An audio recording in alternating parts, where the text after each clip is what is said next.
It is my pleasure to provide a brief summary of our HAQAST core project and Tiger team activities for the past 4 years.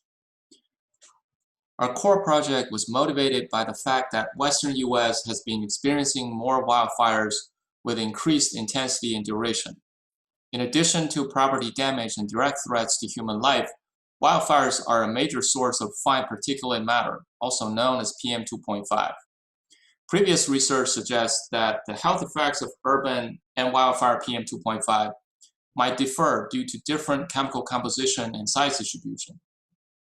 However, studying the health effects of wildfire smoke is challenging because of the lack of accurate high-resolution exposure data. In this project, we investigated the associations between wildfire smoke PM2.5 exposure and emergency department visits in Colorado. Our partner agency is the Colorado Department of Public Health and Environment. To generate 1 kilometer resolution smoke PM2.5 concentrations from 2011 to 2014, we first developed a two-stage Bayesian ensemble model to estimate full coverage total PM2.5 concentrations with satellite aerosol remote sensing data and CMAX simulations. Second, we estimated raw CMAX smoke PM by subtracting no fire model run PM from full model run results. Third, we calculated grid cell level scaling factors as the ratio of Bayesian model predicted PM over CMAX full model PM. Finally, we scaled the raw CMAX smoke PM with these scaling factors.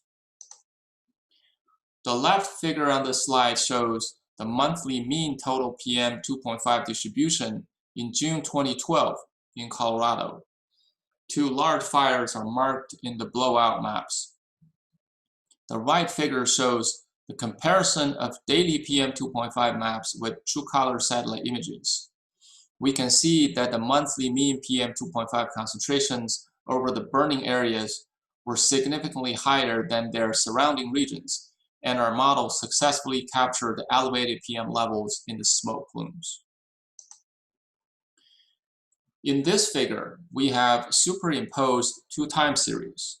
The blue line is the domain average total PM2.5, and the orange line represents the contribution of wildfire smoke to total PM2.5.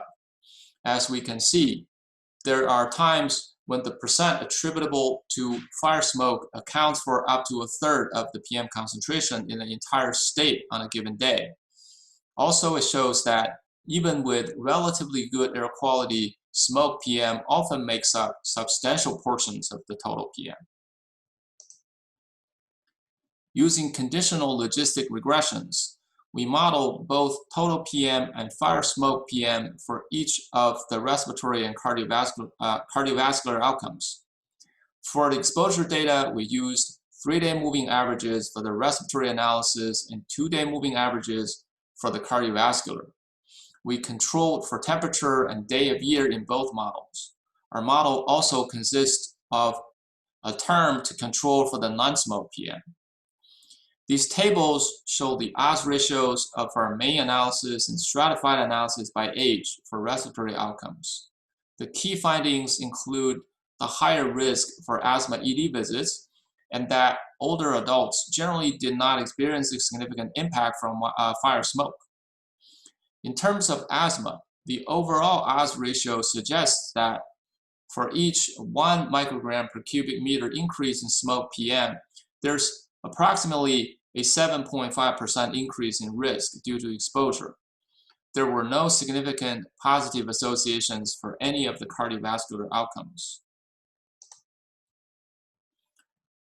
Our Tiger team activities evolved around 2 themes. First, the applications of low-cost sensors in air pollution exposure modeling, and second, global wildfire indicators.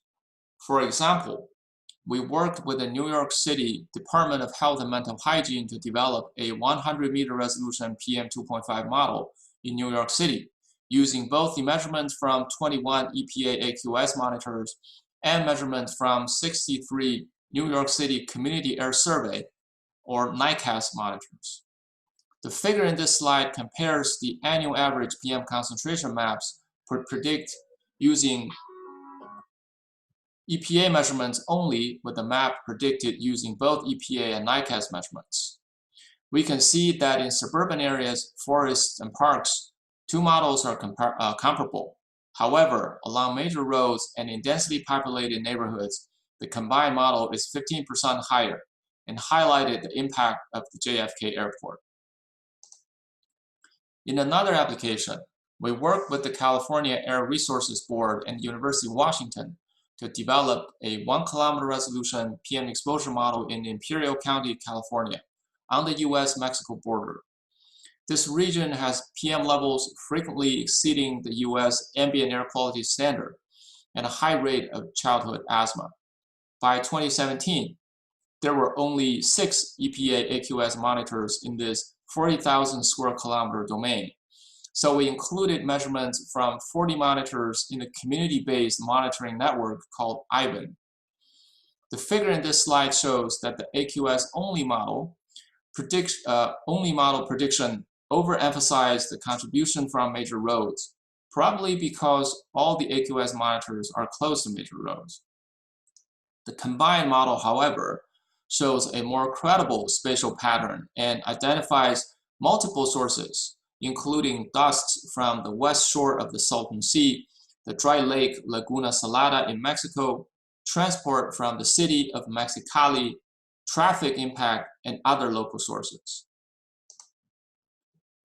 Finally, we conducted a large-scale analysis in California to understand how we can take advantage of low-cost sensor networks to improve the spatial characterization of PM 2.5 while limiting the negative impact of high measurement errors in sensor data on model accuracy.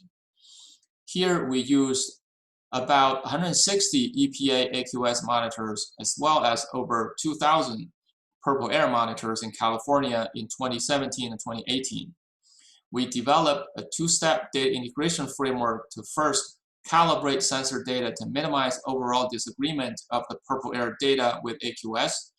Then we assign data-driven weights to calibrated purple air data before merging them with the AQS data. We found that the high spatial temporal frequency of sensor data makes a meaningful contribution to PM 2.5 prediction, especially in identifying pollution hotspots, such as wildfires, as shown in the right figure in this slide. And adding proper weights during model training is necessary to mitigate the negative impact of remaining uncertainty in calibrated sensor data.